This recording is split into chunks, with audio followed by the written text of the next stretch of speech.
Palabra de fin de año, pero Él sigue siendo suficiente. Él sigue siendo suficiente. El día de hoy. Amén. Pues los voy a acompañar, les voy a invitar a que me acompañen y juntos, bien acompañados, vamos a Romanos capítulo 12, versículo 1 y 2. Romanos 12, 1 y 2. Seguimos con esta serie de inicio de año. Primero es lo primero. Y hemos venido aprendiendo en la primera lección que lo primero que íbamos a hacer era arrepentirnos delante del Señor y traer vidas arrepentidas. El domingo pasado estuvimos viendo y aprendiendo acerca del señorío de Cristo. Si ustedes gustan ver las dos enseñanzas, están en YouTube y las pueden ahí ir viendo y recordando. Y esta tercera enseñanza le hemos puesto ser transformados es vivir una nueva vida. Ser transformados es vivir una nueva vida. Vamos a leer Romanos capítulo 12, versículo 1 y 2. Dice así su palabra: así que, hermanos, os ruego por las misericordias de Dios que presentéis vuestros cuerpos en sacrificio vivo, santo, agradable a Dios, que es vuestro culto racional. No os conforméis a este siglo, sino transformaos por medio de la renovación de vuestro entendimiento, para que comprobéis cuál sea la buena voluntad de Dios, agradable y perfecta. Bendito Dios, tú eres fiel, y tu palabra está presente el día de hoy para con nosotros. Y damos gracias porque tu palabra es viva y eficaz. Y confiamos en ella, que nos va a transformar, nos va a redarguir, nos va a corregir, nos va a instruir en justicia el día de hoy. Confronta nuestros corazones y nuestra mente.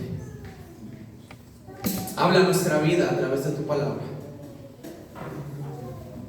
Te damos toda la gloria y toda la honra el día de hoy, porque sabemos que tú vas a estar obrando en nuestras vidas a través de tu palabra, en el nombre de Cristo Jesús.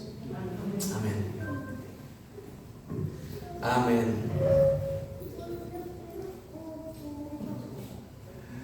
Fíjense que hay algo curioso que venimos viendo todo desde el inicio de año.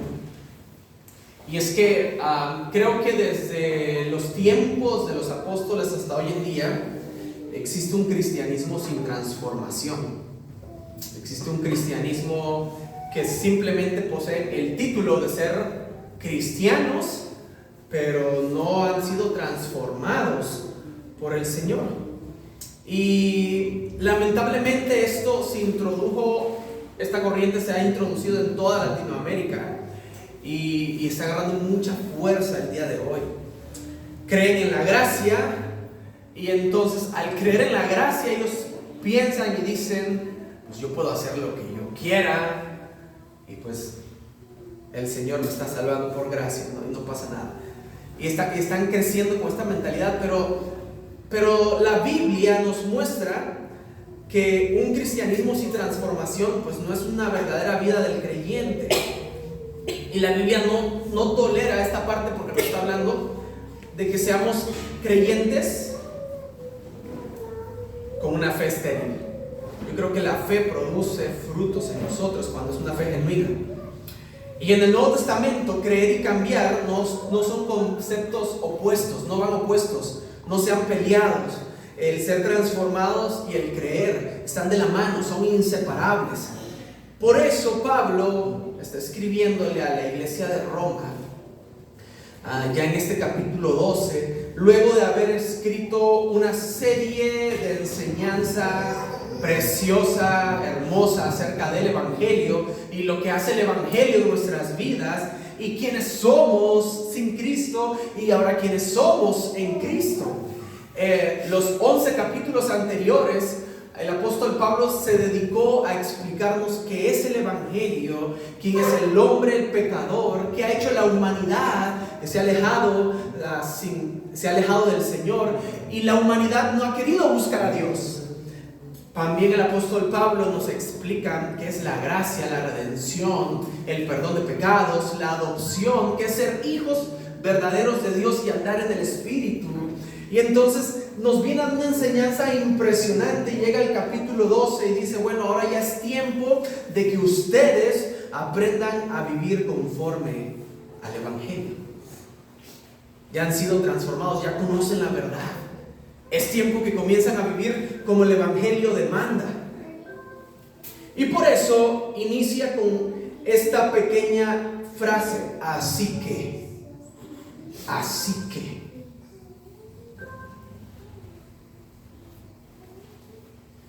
Así se vive lo que ya les expliqué. Si vamos captando, de esta manera se va a vivir lo que ya hemos visto.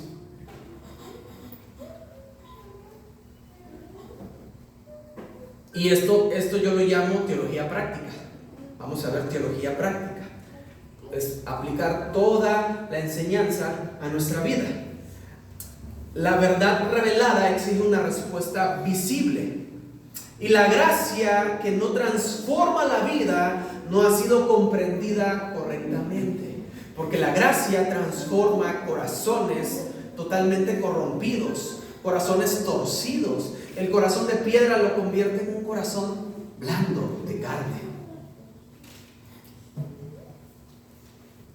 Y Pablo no inicia el pasaje diciendo, miren, yo les ruego por mi apostolado. Pablo no inicia diciendo, yo les ruego como el pastor, que no he sido de ustedes porque no ha conocido a esta iglesia.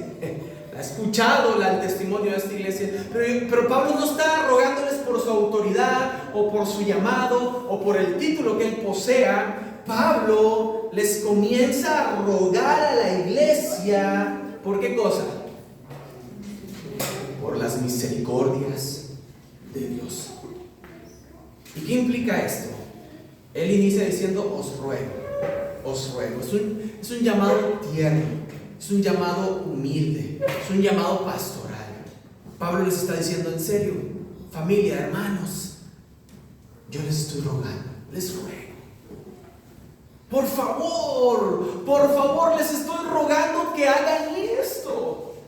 Y pareciera hoy en día en el mundo en el que vivimos que rogarle a alguien es símbolo de debilidad, es símbolo de, ay, no le puedes andar rogando, tú compórtate como eres.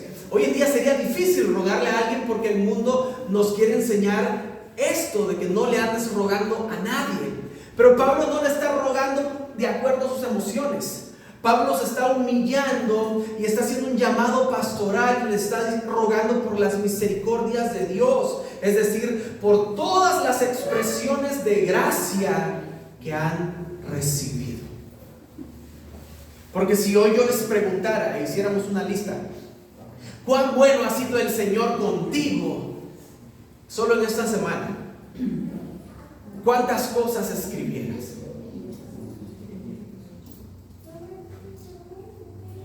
¿Sí o no? ¿Cuán bueno ha sido el Señor contigo? Escribe en una hoja las misericordias de Dios para contigo. Desde el momento en que sale el sol son nuevas. Ya eso es algo que el Señor se dedica a darnos, ¿no? Es algo hermoso que nace de Él, una misericordia nueva. Y lo otro es que podemos observar de que Pablo no empieza con mandamientos. Y eso es lo que hoy queremos que vean ustedes. Que nosotros primeramente nos acercamos a Dios reconociendo y recordando lo que Él ya hizo por nosotros y a través de nosotros y en nosotros. ¿De dónde Dios nos sacó? ¿De dónde Dios nos trajo? ¿Qué éramos antes y ahora qué somos en Cristo? Recordemos estas misericordias y por estas misericordias Pablo les está rogando y entonces aquí viene ya estas implicaciones que el apóstol va a comenzar a pedirle a la iglesia de Roma, y que el día de hoy las Escrituras nos las pide a nosotros como la iglesia de Cristo, como el cuerpo de Cristo, como sus hijos, como los redimidos, los que hemos sido transformados. Así que la transformación cristiana no es para ganar misericordia, ¿ok? Nadie gana misericordia, sino porque ya la hemos recibido. La misericordia ahí está del Señor. Y entonces viene la primera implicación. ¿Cuál es la primera implicación que pone Pablo? ¿Cuál es la primera petición que hace el apóstol Pablo? Que presentemos vuestros cuerpos en sacrificio vivo. ¿Qué es presentar el cuerpo? Es un lenguaje bíblico. Esta parte Pablo está usando un lenguaje bíblico. Presentemos nuestros cuerpos. El cuerpo es toda la vida concreta, toda nuestra vida. Pensamientos, palabras, sexualidad, trabajo, tiempo, relaciones, matrimonio, todo lo que conlleva nuestra vida es presentársela delante del Señor. Toda mi vida se la presento delante del Señor. Y presentar, esta parte, presentar es un acto voluntario y continuo. Nosotros no es algo que solo lo pudiéramos hacer hoy. Solo los domingos presento mi cuerpo en sacrificio vivo. No es algo que lo hacemos todos los días. Es algo de continuo. Ahora, el presentar nuestros cuerpos no es algo emocional tampoco.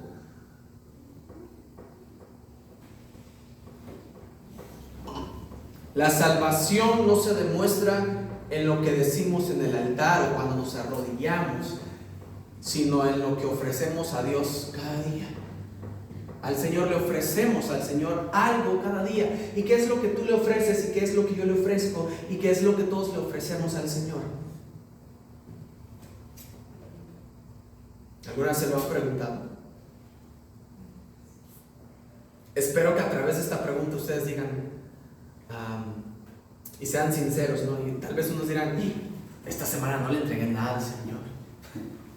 Me despertaba y no me acordaba de entregarle primeramente mi cuerpo al Señor en sacrificio vivo. Y ahora la pregunta que yo les hago: ¿para qué es este sacrificio vivo? Hagámonos esta pregunta: ¿por qué Pablo nos está pidiendo que presentemos nuestros cuerpos en sacrificio vivo? ¿Qué es un sacrificio vivo? ¿Para qué? Porque cuando él está diciendo sacrificio vivo es estar conscientes, diario, constantes. Y después dice más adelante: ese sacrificio vivo debe de ser santo, apartado para Dios, no para el mundo.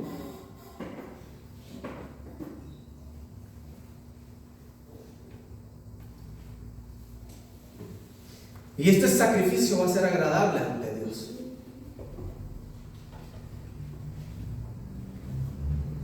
Va a ser conforme a su voluntad, no conforme a mis preferencias, no conforme a mis pensamientos, no conformes a mis ideales, no conforme a mis argumentos. Va a ser conforme a la voluntad de Dios.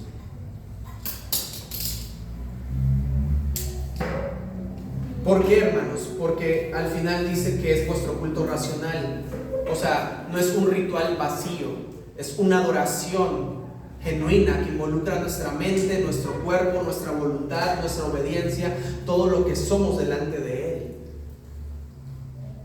El problema es que tú y yo seguimos en esta humanidad y hay áreas de nuestra vida que de repente se oponen sobre el levantar este altar delante del Señor, y hay cosas que hacemos o pensamos o que decimos que se oponen totalmente a poderle dar un culto racional al Señor, y que ese culto sea santo, que ese culto sea agradable, que ese culto presente nuestros cuerpos en un sacrificio vivo, genuino, delante de Él. Y yo les pregunto: ¿qué áreas de nuestra vida entonces se están oponiendo para levantar este altar delante del Señor? Porque nuestra adoración no debe de terminar hoy. Nuestra adoración debe de seguir en nuestros hogares. Nuestra adoración debe de seguir aún en el trabajo. Nuestra adoración debe de seguir aún cuando vamos en el transporte público. En todo tiempo debemos estar adorando al Señor, cual sea nuestra situación y en cual sea nuestro lugar. Nuestra adoración, nuestro altar, ahí debe de seguir funcionando, porque no somos, hermanos, no quiero que seamos cristianos de domingos. Vamos a ser verdaderos creyentes en el Señor. ¿Por qué? Porque la transformación va a requerir no tomar la forma del mundo. Por eso Pablo en el versículo 2 nos dice: no se conformen a este siglo.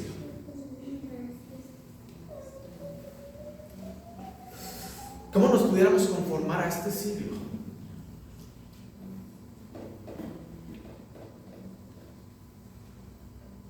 Fíjense que yo veo a los niños, porque tenemos niños, ¿no? Obviamente. Y a los niños, en la edad que están ahorita, la mayoría que estoy viendo, es la perfecta edad para adoctrinarlos, cual sea la doctrina. Sus primeros 8 años, ellos son unas esponjitas, absorben todo. Tú agarras los libros de la SEP y los quieren adoctrinar de una manera impresionante con las ideologías de este mundo. Y entonces ahí viene nuestro pleito, nuestra pelea, nuestra lucha en las casas, porque ellos están creciendo. Y qué peligroso, porque ya en México ya se está dando esto. Los libros de la SEP ya están promoviendo en que los niños y que los maestros les puedan orientar sexualmente hablando para que ellos puedan transformarse.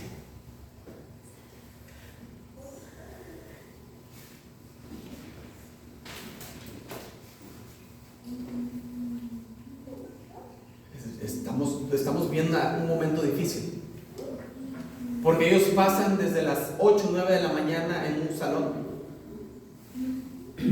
salen hasta las 12 o 1 de la tarde, y después necesitarían llegar a las casas y comenzar a vaciar toda la basura del mundo, con enseñanzas bíblicas. Los niños no aprenden a leer con la Biblia aquí en México. Que si estudiaran un poco la historia, si estudiáramos un poco la historia de cómo fue que se introdujo la lectura y la escritura en México, vieran qué bonito el trasfondo histórico que tiene y cómo iniciaron las primeras escrituras en México. Pero hoy en día ya no enseñan la Biblia. Aprenden a leer con otros métodos.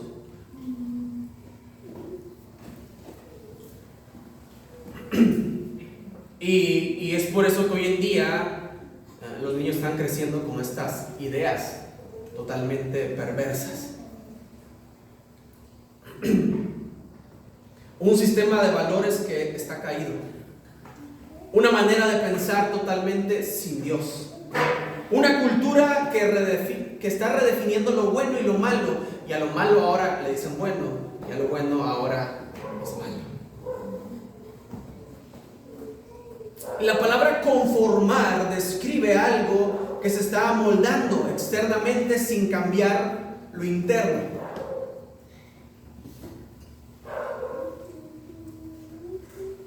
Y esto es peligroso, porque no nos está hablando de un pecado escandaloso, sino de una asimilación que está siendo silenciosa, pero que va a destruir.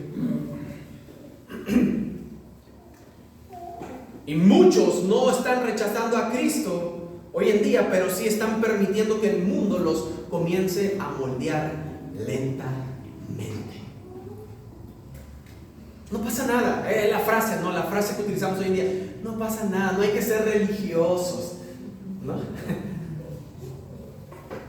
Pero no es que no seamos religiosos. El ser religiosos es una cosa, y el ser bíblicos y dejarnos moldear y seguir lo que la Biblia dice no es ser religioso.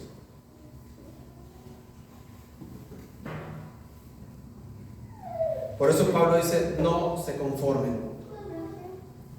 No se conformen. ¿Y cómo vamos a lograr eso? Normalicemos lo que la Biblia llama pecado. Fácil. Porque hoy en día el mundo, la fornicación, no quieren que la llamemos pecado. Y quieren que la veamos como algo normal. Estar viviendo en fornicación. El mundo, el adulterio, hoy lo está poniendo como algo, cometió adulterio.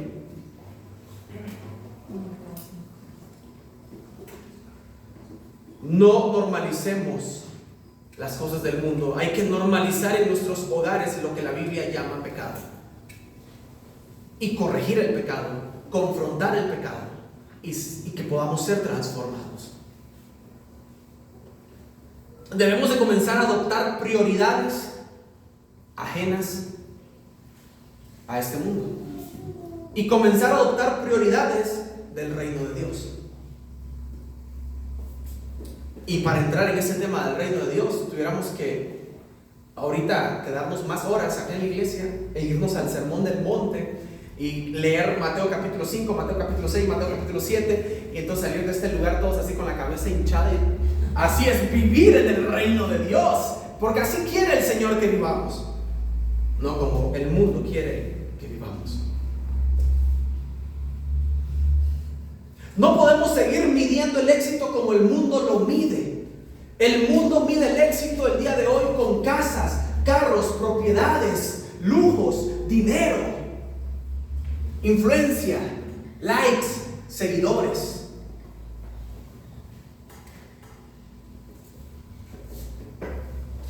Así mide el éxito del mundo. Y nosotros no podemos estar midiendo el éxito de esa manera. Además, si tú y yo llegamos a tener éxito, que nunca se nos olvide quien triunfó primero en la cruz fue Cristo. Que nunca se nos olvide esto. Porque hoy en día hay cosas que antes nos incomodaban espiritualmente hablando, que hoy en día nos hemos enconchado. ¿Sí saben esa expresión?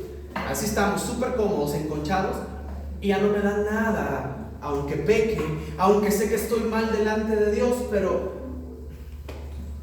voy a esperar el domingo para pedirle perdón. No nos podemos volver cómodos.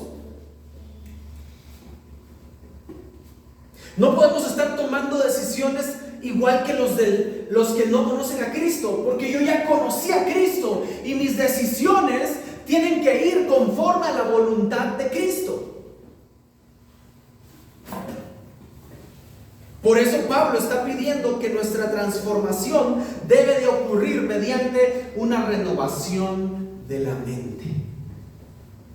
Sino transformados, dice, por medio de la renovación de vuestro entendimiento.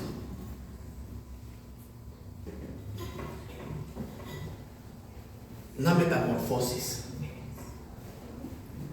No nada superficial, no nada emocional. Porque miren, esto se transmite, las emociones se transmiten. Si yo comienzo a llorar, alguien un poquito más sensible me ve llorar, también empieza a llorar. Y entonces se transmite como una escalerita así bajando, y todo el mundo empieza a llorar. Y pudiéramos confundir ese momento sentimental como, voy a transformar mi mente. Pero no confundamos nuestras emociones con la transformación genuina que hace Cristo a través de su palabra. No es dejar de hacer cosas malas, sino empezar a pensar como Cristo. Porque pudiéramos, está bien, pero no del todo está bien, comenzar a decir, no hagas esto, no hagas esto, no hagas esto, no hagas esto, compórtate bien, haz aquello, haz lo otro, pero de nada me sirve estarle dando instrucciones que hagan si su mentalidad no ha sido transformada, si su mente no ha sido totalmente cambiada, porque de lo contrario no van a obedecer correctamente, no saben por qué están obedeciendo.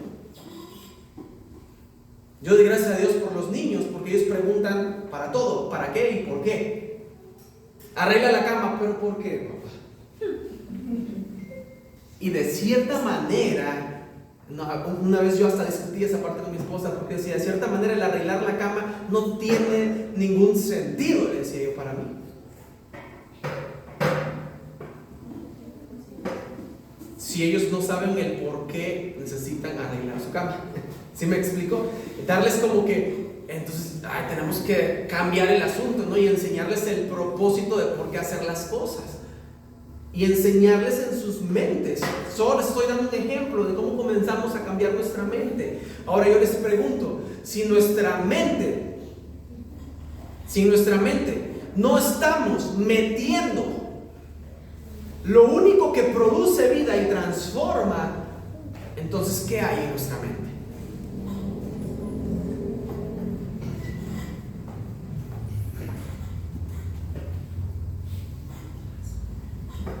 Cuando se acercan a mí y me preguntan, pastor, ¿qué libro me recomienda para leer este año?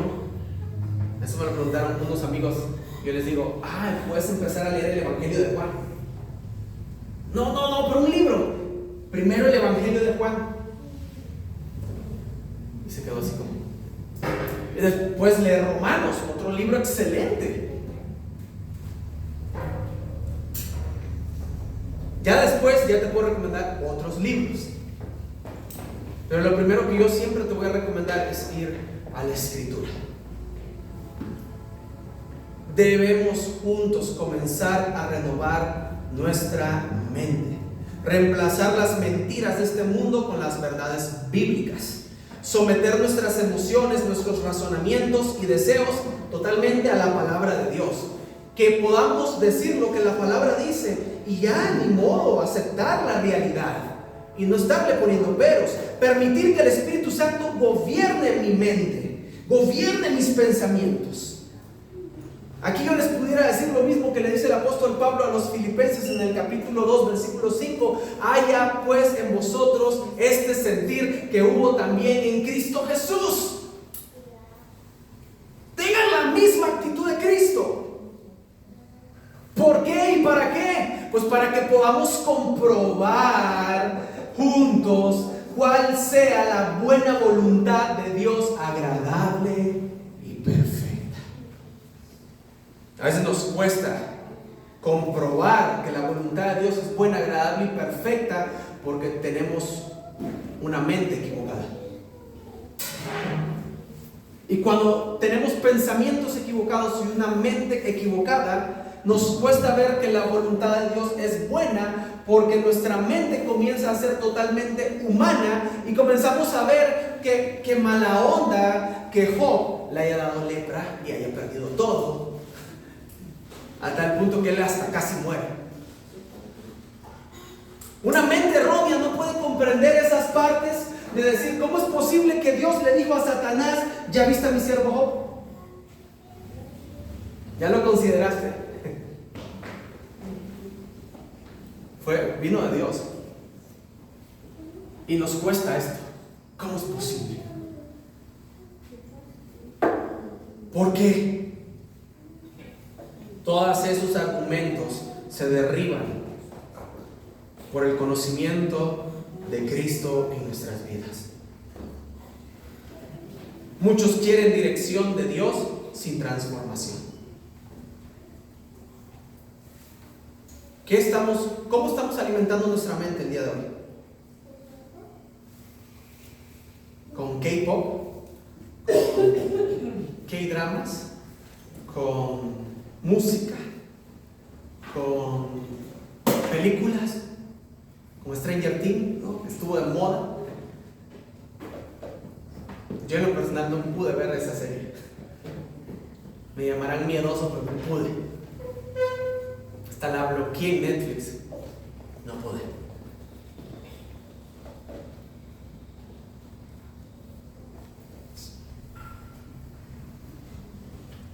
¿Cómo estamos pensando el día de hoy? ¿Bíblicamente o como el mundo? Porque la transformación va a ser una evidencia de una nueva creación. Podemos recordar 2 Corintios 5:17. De modo que si alguno está en Cristo, nueva criatura es. Las cosas viejas pasaron y aquí todas son hechas nuevas. Somos una nueva criatura en Cristo. ¿Y qué es esto de estar en Cristo? Pues una unión espiritual real, genuina, una nueva identidad. No es estar afiliados a una religión, es estar unidos a Cristo. Porque nosotros no seguimos a Cristo desde afuera. Vivimos en Él. Vivimos en Cristo.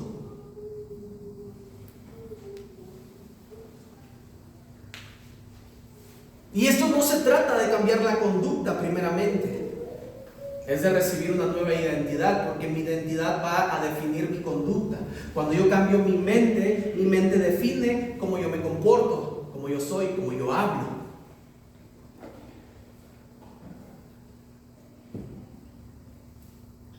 Estas cosas viejas que ya pasaron, hermanos.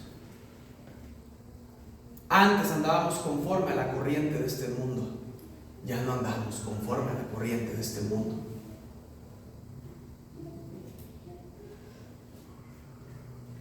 Antiguos deseos que dominaban, deseos lujuriosos, viejas lealtades, infidelidades, vieja manera de vivir sin Dios.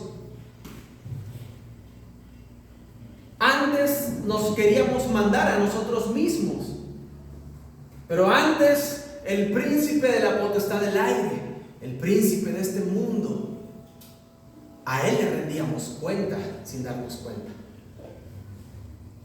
Pero ahora en Cristo, que fuimos hechos nuevos y una nueva criatura, le rendimos cuenta a un Señor. Le rendimos cuenta a un solo Dios, a este mismo que su voluntad es buena, agradable y perfecta.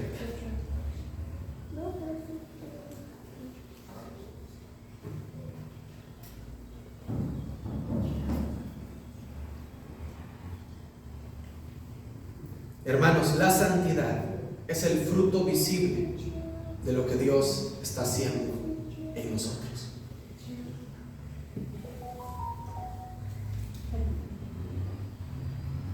Cristo no vino solo a perdonar pecadores. Si así hubiera sido, no hubiera razón de que existiera una Biblia y nos hubiéramos quedado con la historia de que un hombre nos perdona los pecados. Pero Él no vino solamente a perdonar pecadores. Vino a formar discípulos transformados. Y volvemos otra vez a esta base, hermanos.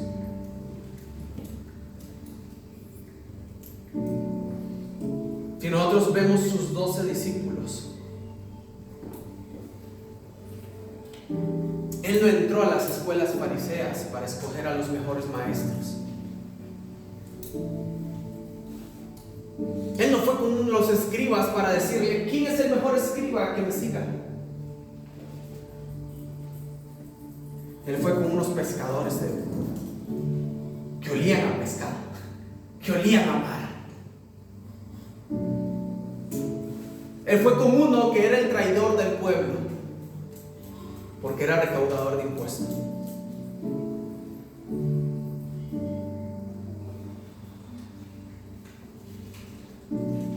Inmediatamente cuando Jesús les dijo: hey, sígueme,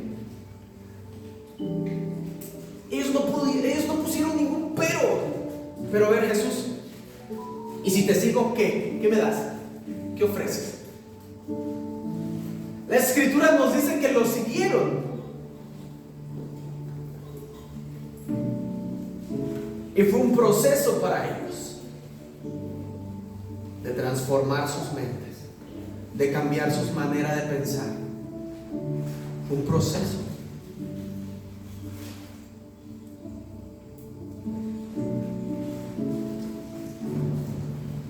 Porque lo que Él hizo fue discípulos. Y la misma instrucción le da el Señor a sus discípulos, que hagan más discípulos. La misma instrucción es para nosotros que estamos siendo discípulos de Cristo. Es tiempo que hagamos más discípulos. Es la misma instrucción, pero no discípulos conforme a nuestros pensamientos, no discípulos conforme a nuestras corrientes, no discípulos conforme a nuestras enseñanzas, discípulos conforme a las enseñanzas de Cristo.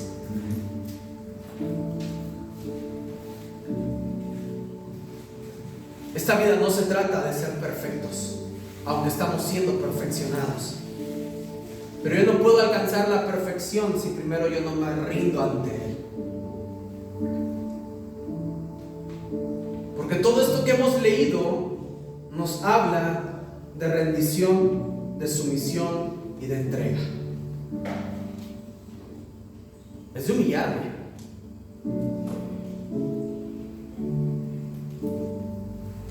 Dejar el orgullo allá para que ya no, y es más, si es posible lo tiro a la basura para que ya no regrese,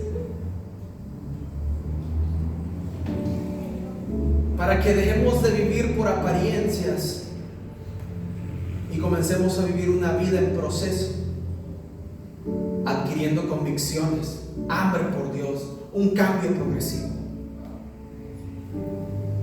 Que juntos como iglesia este 2026 y todos los años que el Señor nos permita vivir acá en esta tierra como sus hijos, podamos examinar si estamos siendo transformados o simplemente nos estamos acostumbrando.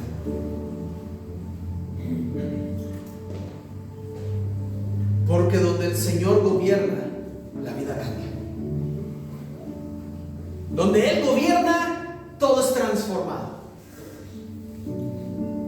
Y si Él es el rey, yo sirvo al rey, yo obedezco al rey. Pero antes de querer cumplir tus mandamientos, necesito transformar mi manera de pensar. Necesito transformar la manera en cómo estoy viendo la voluntad de Dios, porque no es mala la voluntad de Dios. Y si hemos pensado en algún momento que su voluntad es mala o que Dios ha sido cruel, es porque necesitamos cambiar nuestra manera de pensar.